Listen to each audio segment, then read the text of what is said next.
día de hoy vamos a hablar sobre trombofilias. Hoy estamos celebrando el Día Mundial de la Prevención de la Trombosis. Y este día se celebra en honor a Virchow, quien fue uno de los primeros que habló sobre la triada, que vamos a mencionar luego, que se da para que se dé un evento trombótico. El evento trombótico puede darse en las venas, en las arterias, en las venas y arterias. También puede presentarse como pérdidas fetales recurrentes en mujeres que tienen infertilidad. Si bien es cierto, no es la causa más frecuente de infertilidad, pero un 5% de las causas pueden ser debidas a problemas en la coagulación. Por ejemplo, deficiencia de las proteínas de la coagulación, de la proteína C, la proteína S, que son inhibidores naturales de la vía de la coagulación. ¿Qué significa esto? Nosotros, cuando sufrimos una laceración de un vaso sanguíneo, lo primero que vamos a tener es el factor tisular unido al factor 7 activado. Finalmente, se va a formar la fibrina. Y esta formación de fibrina tiene que tener frenos. Los frenos naturales son la proteína C, la proteína S, la antitrombina. Sin embargo, cuando nosotros podemos tener deficiencia que no conocemos y a ello se agrega, por ejemplo, un viaje prolongado, se agrega el embarazo, podemos tener un evento grave.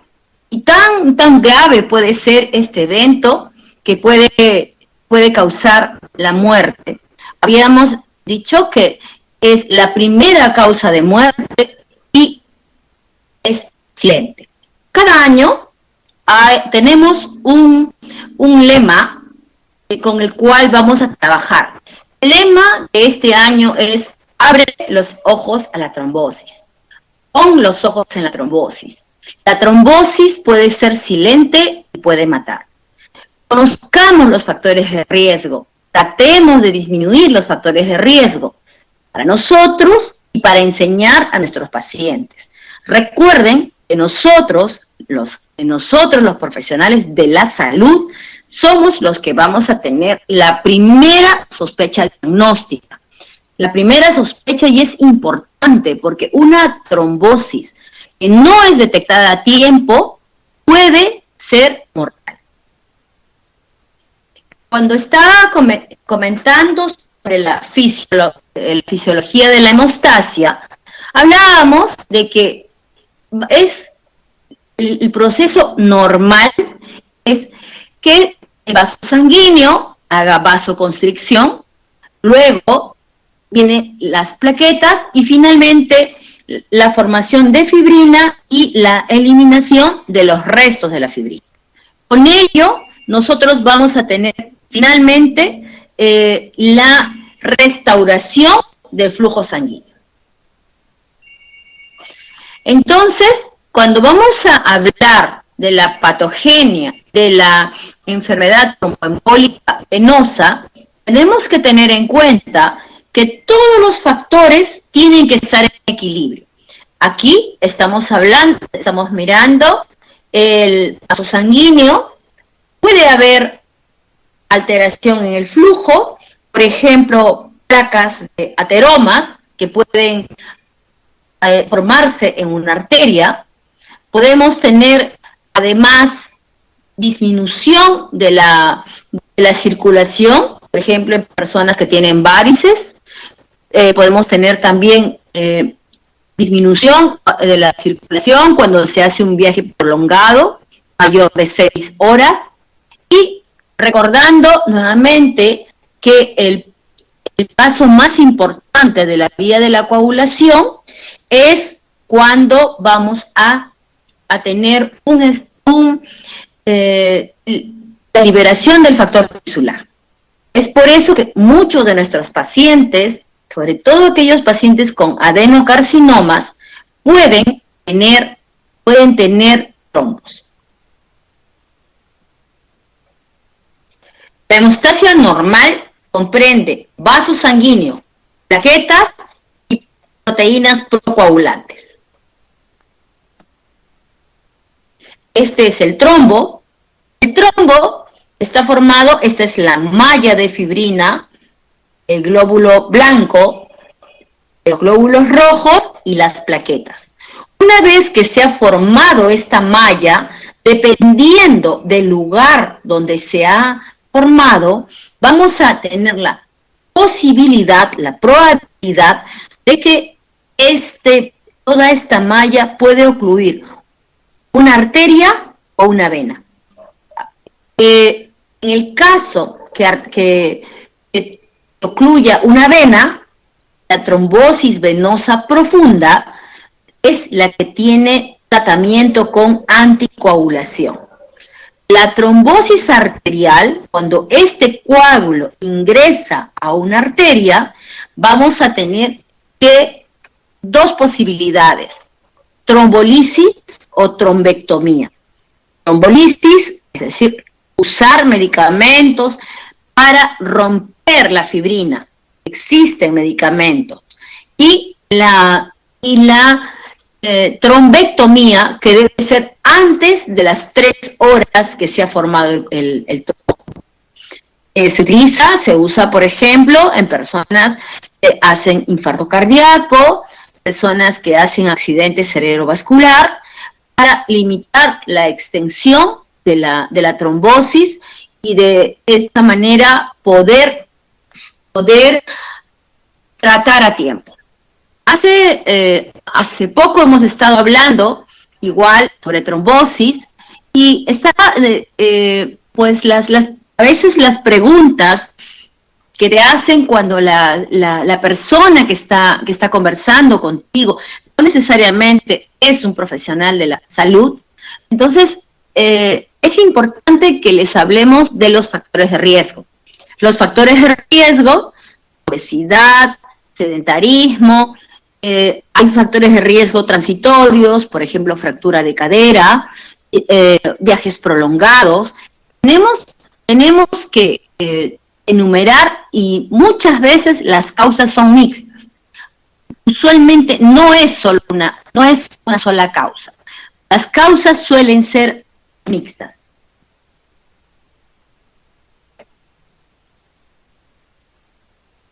Bueno, les mencioné que que el día de hoy es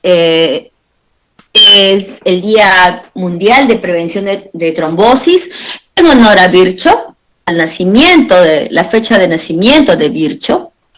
Él habló de una triada en la cual estaba involucrada la circulación sanguínea en las venas, la injuria vascular y la hipercoagulabilidad.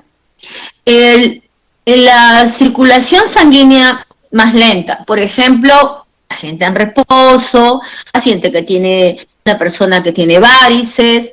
La injuria vascular, persona que tiene ateromatosis, persona que tiene fumadora crónica.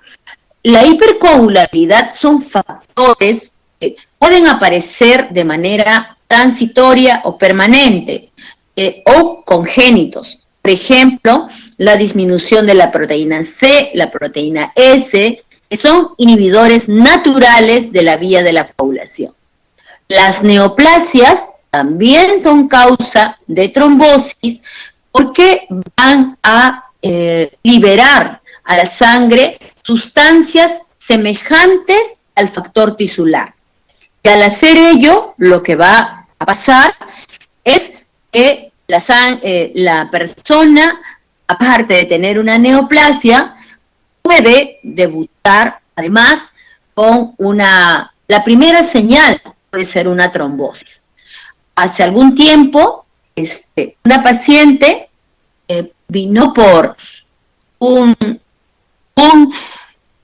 fue hospitalizada familiar de una colega, hematóloga, fue hospitalizada por una sospecha de un accidente cerebrovascular. Y subió a neurología. La fuimos a ver, la examinamos, y se encontró una masa en el abdomen. En nuestra cara, iba a decir, delante de nosotros, hizo una trombosis pulmonar mientras le hacían los estudios. ¿Y qué fue lo que tuvo? Una neoplasia de ovario. El concepto también es que en las personas que hacen trombosis asociada a cáncer, mientras el cáncer esté activo, van a tener siempre la posibilidad de reactivar la trombosis. Es por ello que es importante que nos llevemos estos conceptos. Entonces, cuando hablamos igual del estado de equilibrio, los factores de la coagulación, el vaso sanguíneo y la circulación tienen que estar en equilibrio de manera que mi paciente no se desangre, pero tampoco se hipercoagule. ¿Qué sucede cuando la circulación es más lenta? Predisposición a trombosis venosa. ¿Qué sucede cuando tengo placas de ateromas que van a ir ocluyendo progresivamente mis arterias? Lesión endotelial que va a conducir a trombosis arterial.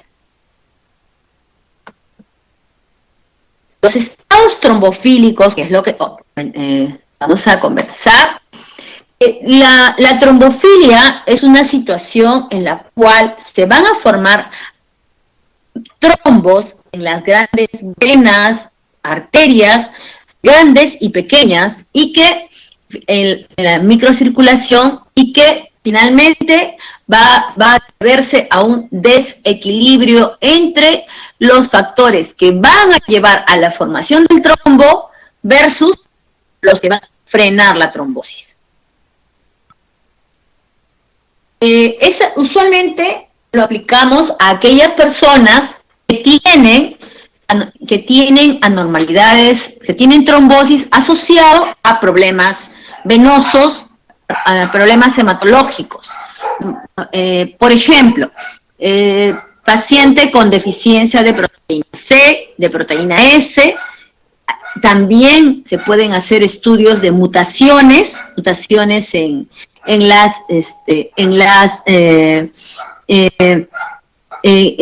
sangre. No tenemos completo el panel.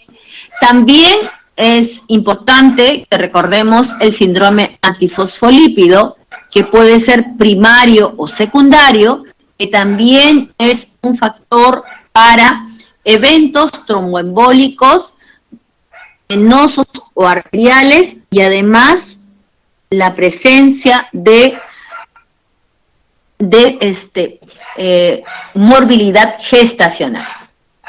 La mayoría son mixtas, personas congénitas que tienen causas, que nacen con deficiencia de proteína C, proteína S o antitrombina, y que sumado a ello, por ejemplo, hacen un viaje prolongado, empiezan a tomar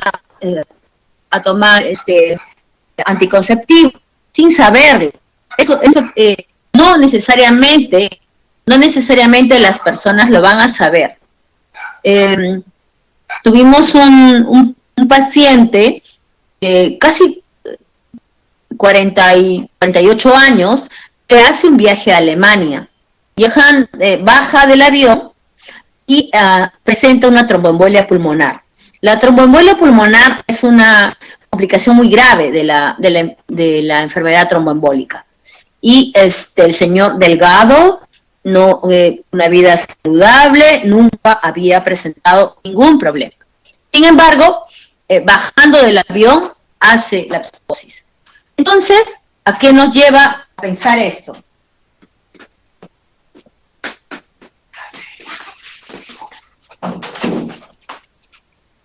¿A qué nos lleva a pensar esto? Le hicieron los estudios a la hija del señor, la única hija, y salió la mutación. Entonces salió la mutación y al final los padres preocupados nos vinieron a decir, bueno, ¿y ahora qué hacemos? Teníamos que decir que cuando la jovencita, que en ese entonces tenía 8 o 9 años, si estaba embarazada, tenía que saber que tenía esa mutación. Si hacía un viaje prolongado, debía caminar, porque debemos de disminuir al máximo los factores de riesgo para la enfermedad tromboembólica. Si nosotros vamos a ver los factores de riesgo adquiridas, es una lista larga. Pero, sin embargo, es importante que, por ejemplo, podemos tener resistencia a la proteína C activada adquirida, sí. ¿Cuándo? Embarazo. El síndrome nefrótico, en el síndrome nefrótico se pierden proteínas y una de las proteínas que se pueden perder es antitrombina.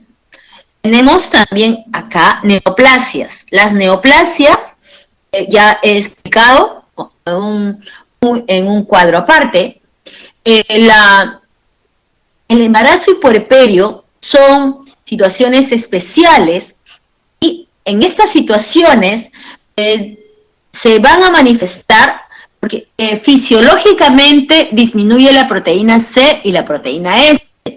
Y si con ello yo además tengo un problema de disminución, pues ello se va a acentuar. Y recordar que ello va a permanecer en el puerperio.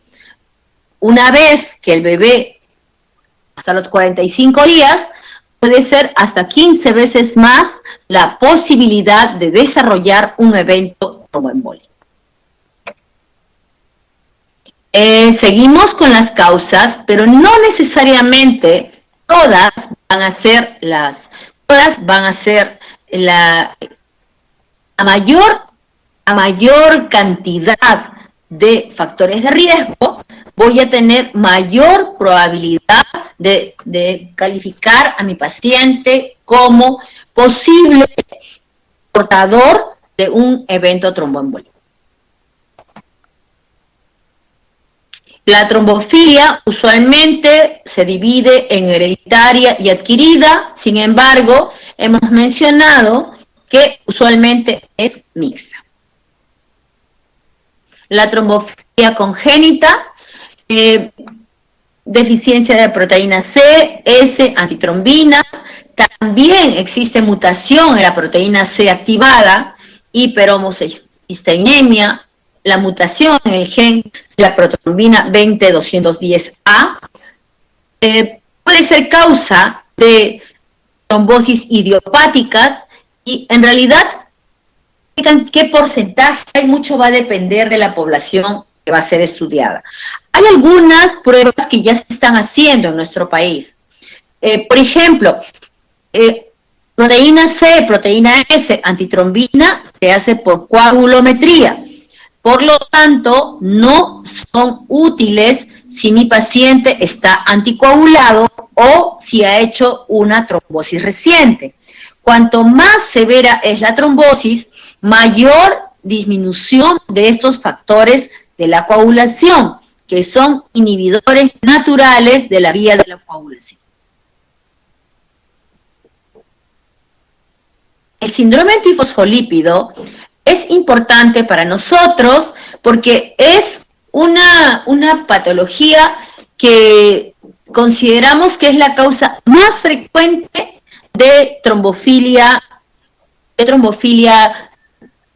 adquirida. Son una serie de anticuerpos que van a aparecer contra los fosfolípidos, con los fosfolípidos ligados a proteínas. Es una causa importante de trombofilia adquirida y igual vamos a tener posibilidad de trombosis venosa, arteriales y morbilidad o mortalidad gestacional.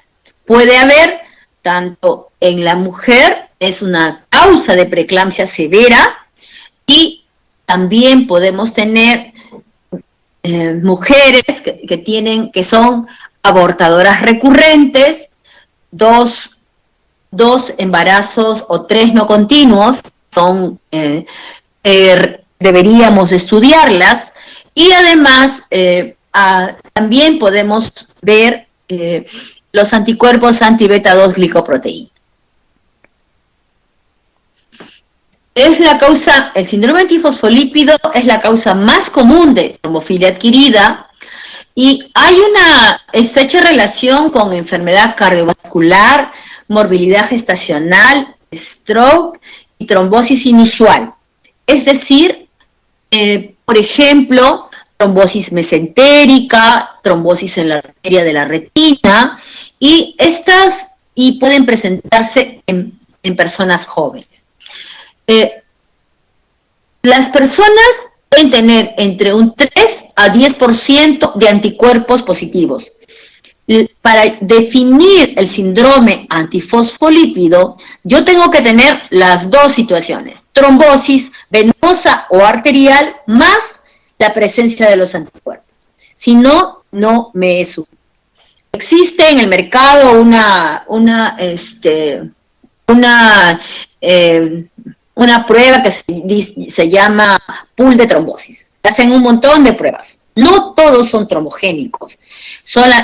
Es por eso que es importante que nosotros sepamos. Por ejemplo, en una trombosis aguda, ¿qué podría hacer?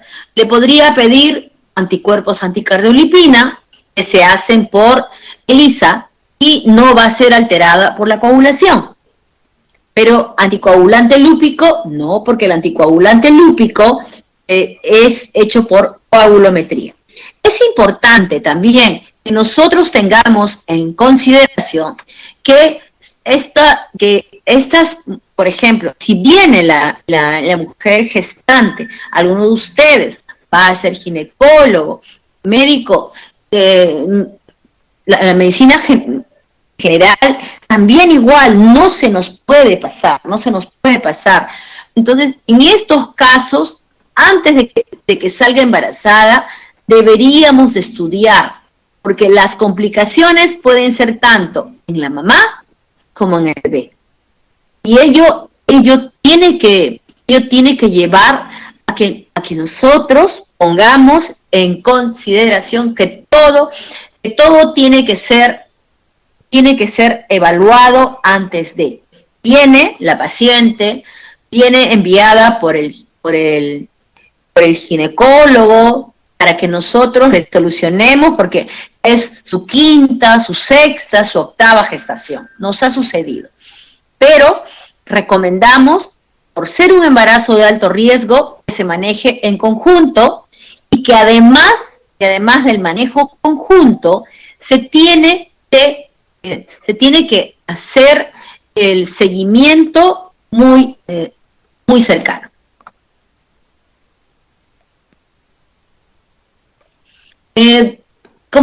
Son diferentes anticuerpos. Sin embargo, nosotros vamos a tomar anticoagulante lúpico, anticardiolipinas, IgG e IgM. IgA no ha mostrado ser trombogénico.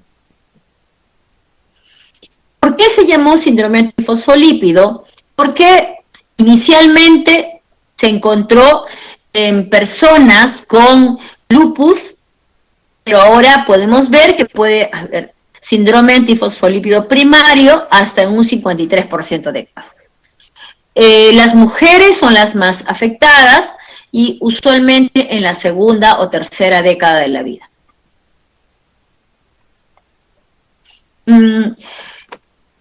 Los anticuerpos, como les decía, el anticoagulante lúpico puede encontrarse también en las personas con lupus, pero también en otras patologías, asociado a síndrome de Sjögren, asociado a enfermedad mixta del tejido conectivo, artritis reumatoide.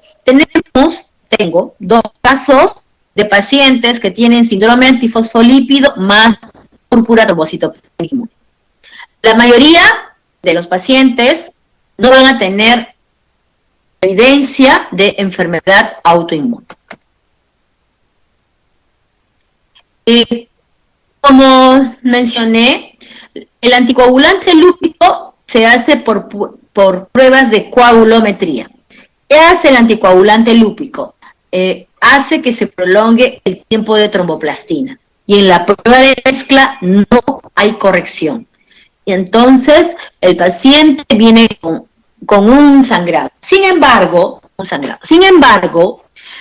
con un solo dosaje, yo no le puedo poner el título de síndrome antifosfolípido. Tengo que hacerle un nuevo control a los 3 meses y recién allí ponerle el título. Pero si mi paciente viene con la trombosis aguda, tengo que predominar anticoagular, porque si viene con la trombosis arterial, tengo que predominar la reparación de ese vaso sanguíneo, el rescate a través de la trombolisis o la trombectomía, dentro de las primeras horas que ha sucedido el evento. Ahora, anticoagulante lúpico es más específico para trombosis y pérdidas fetales. Y esto, antes de quedar embarazada, la paciente que viene a ustedes, tienen que hacerle todos los estudios. Si no, vamos a estar dando tratamiento y en el camino se va a complicar nuestro paciente. Las pruebas de coagulación que se van a hacer, como les decía, el anticoagulante lúpico va a prolongar el tiempo de tromboplastina. Vamos a tener los anticuerpos antifosfolípidos que se pueden hacer por ELISA y recordemos que ambos pueden coexistir. También tenemos los anti-beta-2 glicoproteína y vamos a tener que el anticoagulante lúpico es más predictivo para trombosis venosa profunda y pérdidas fetales. También igual, si yo voy a hacer estudio a una mujer que es abortadora recurrente, no le debo hacer terminando o habiendo perdido al bebé, porque su coagulación va a estar todavía movida y podemos concluir falsamente que esa paciente es deficiencia en. Gracias. Los criterios clínicos, trombosis, criterios obstétricos, les he dicho, criterios de laboratorio. Los criterios clínicos y de laboratorio, la prueba de mezcla, no hay corrección, no hay sangrado, pero sí trombosis. ¿Cuándo debo solicitar los estudios de trombofilia? Primero, que no se realizan de rutina. Mujeres con pérdidas fetales en el primer trimestre, recurrentes, incluyendo el segundo trimestre, morbilidad gestacional como muerte intrauterina, retardo de crecimiento y preeclampsia severa.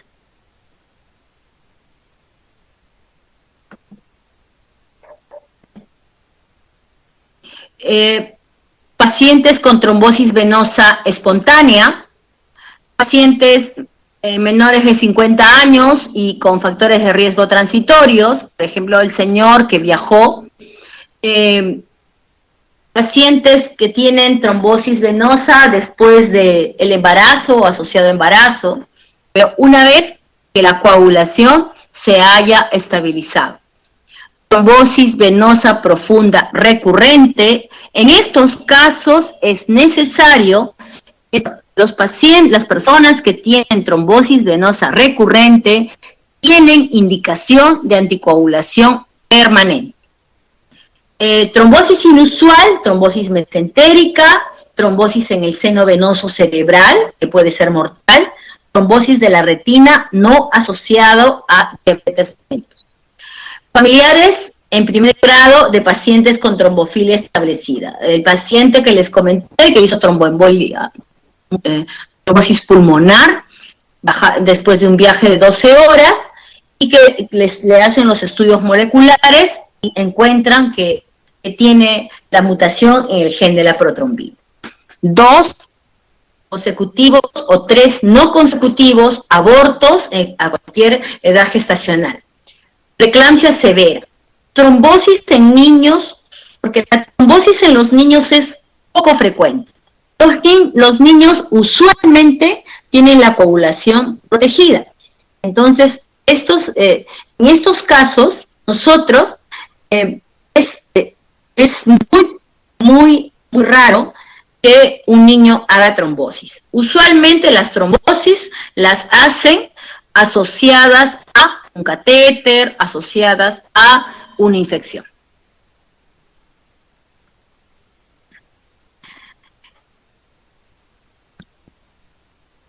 Gracias por la invitación nuevamente y por acompañarme el día de hoy a seguir difundiendo trombosis.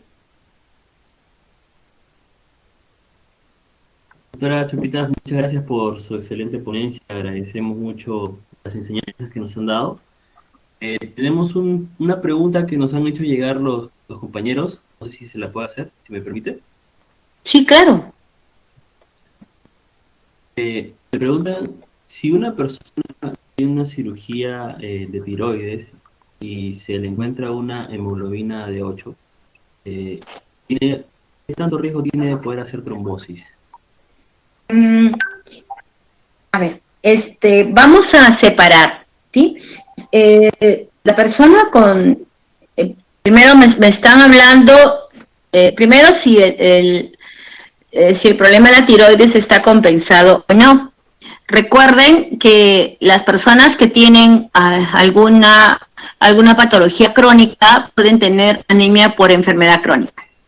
Si estamos hablando de una neoplasia, usualmente las neoplasias de tiroides no son agresivas, usualmente, no digo que no puedan haber. Entonces, podríamos asociarlo de esa manera, ¿no?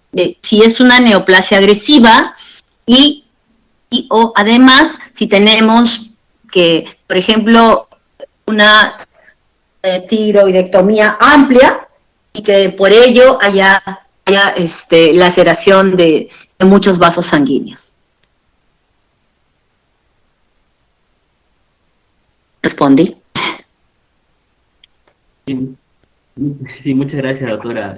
Bueno, esa ha sido la única pregunta que nos han hecho llegar a través del cajón de preguntas. Realmente reiteramos el agradecimiento de parte de todos los delegados, los chicos de Consejo de Asamblea y de Consejo Universitario, por acompañarnos esta noche y darnos las enseñanzas de hoy. Gracias a ustedes por la invitación nuevamente. Gracias, doctora. Que pase buenas noches. Gracias.